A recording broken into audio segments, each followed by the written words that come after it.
Hi, Marvin. First of all, thank you so much for chatting to us on 101 FM. Quick story for you before we get started. I mentioned to one or two of the people here that we had you on the show.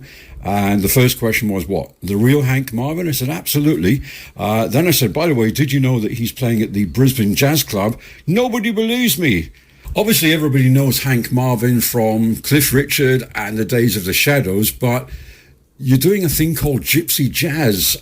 Maybe you can tell us just a little bit about that. Gypsy Jazz, yeah. Some people call it Gypsy Swing or Manouche Jazz. It's basically a swing music, although some of the numbers we do got a Latin influence. And it's usually played on acoustic instruments. So in our quartet, we have two guitars, double bass, and accordion. You spoke to Nunzio a while ago, wonderful musician. Yeah. I'm in the studio right now. And the guitars we use are normally referred to as Gypsy Jazz guitars. They're different to the American flat top acoustics. They have a single cutaway.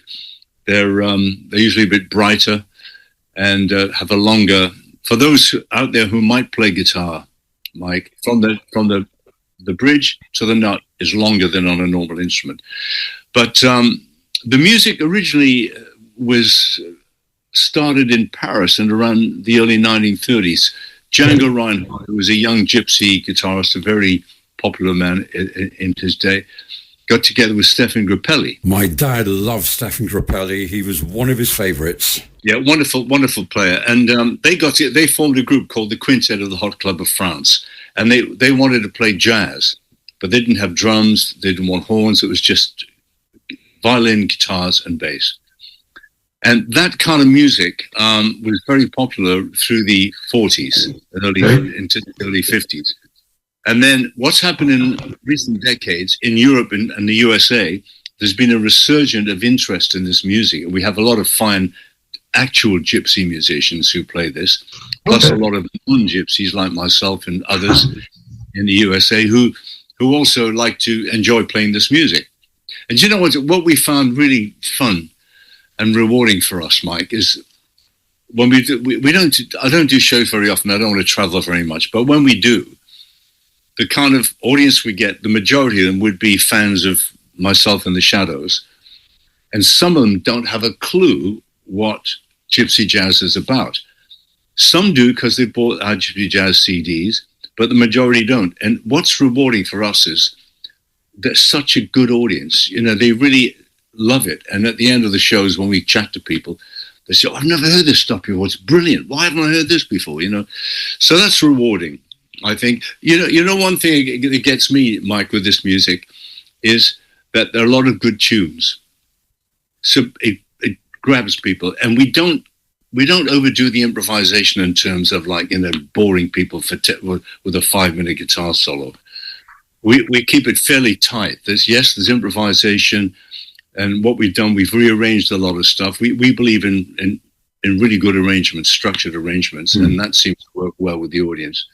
So that's a synopsis, a brief synopsis of Gypsy Jazz and what we're doing with it. Yes, it's interesting that you say that you didn't want to gig too much, because I think this all started back in 2015, and then there was quite a gap before you brought it back, and I think the last time was 2024. So obviously exciting that you're coming to Queensland to do this. Yeah, well, that's right. That was the first time we actually went over east, 2015, and did some gigs over around New South Wales, Victoria, and about 6 in New Zealand. And it was great fun. But as I say, I don't particularly want to be on the road again. I've done that most of my life. Yeah. So this is good. Just now and again, we do it. For me, it's more of a hobby almost. You know, I just love getting out there and playing for people, hoping they'll enjoy the music and telling some funny stories. I think when you go to any live gig, you want to hear the stories, because obviously people need to know, hey, are you still talking to Bruce? Are you still in touch with Cliff? What was it like being on the road with the Shadows? And yeah, I guess it's a very important part of any gigs that you do. Yeah, well, that's right. That's right. And it's and all in all, we'll have a good night. And it's we're only doing about 6 or 7 gigs. But that's enough. You know, it takes us about 10 days to do that with the traveling involved. So It'll be fun. And I'm looking forward to playing in Noosa. The only time I've ever been to Noosa was many years ago on a Shads tour. We came down from Cairns, Townsville, down the coast towards Brisbane and on towards Sydney. Yeah. And we stopped off in Noosa for lunch. And it was in the summer, and I remember it was heaving with sort of surfies and so forth. To be honest, it's still the same. You'll probably find out that it's the same surf dudes, just got a little bit older with longer hair. But that's Noosa. Obviously, some of our listeners might be going to see the show there, but closer to home for us here on 101 FM, you are playing at the Brisbane Jazz Club. Yes, well, they have a wonderful Gypsy Jazz festival every year called Osmanouche. It was the first one in Australia, and this is the third time we played there. We played in 2008, one of our very first gigs, and then again 2015.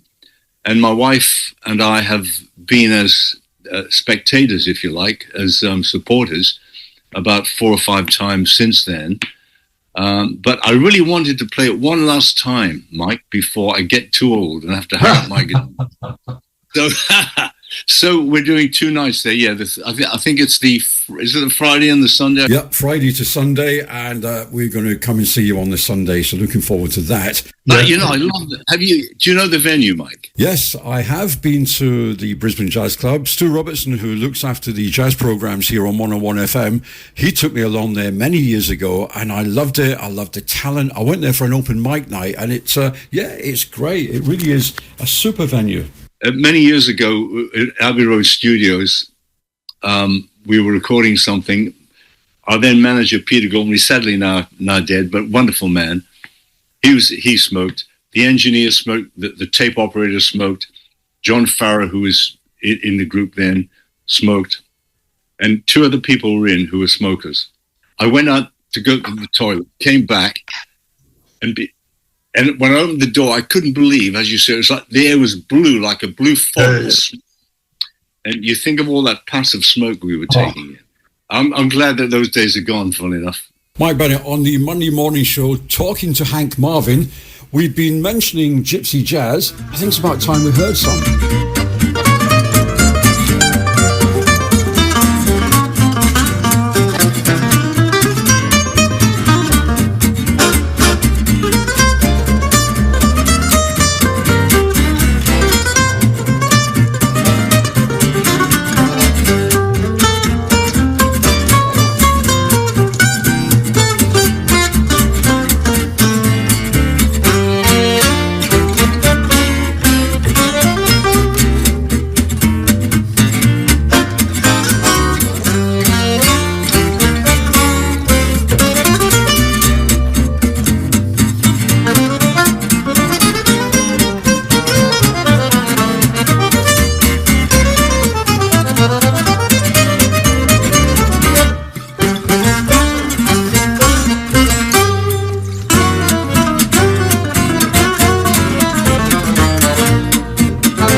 It's the Monday morning show here on 101 FM. Mike Bennett in conversation with Hank Marvin. Just wanted to sort of change direction a little bit if we can and talk about the music industry today.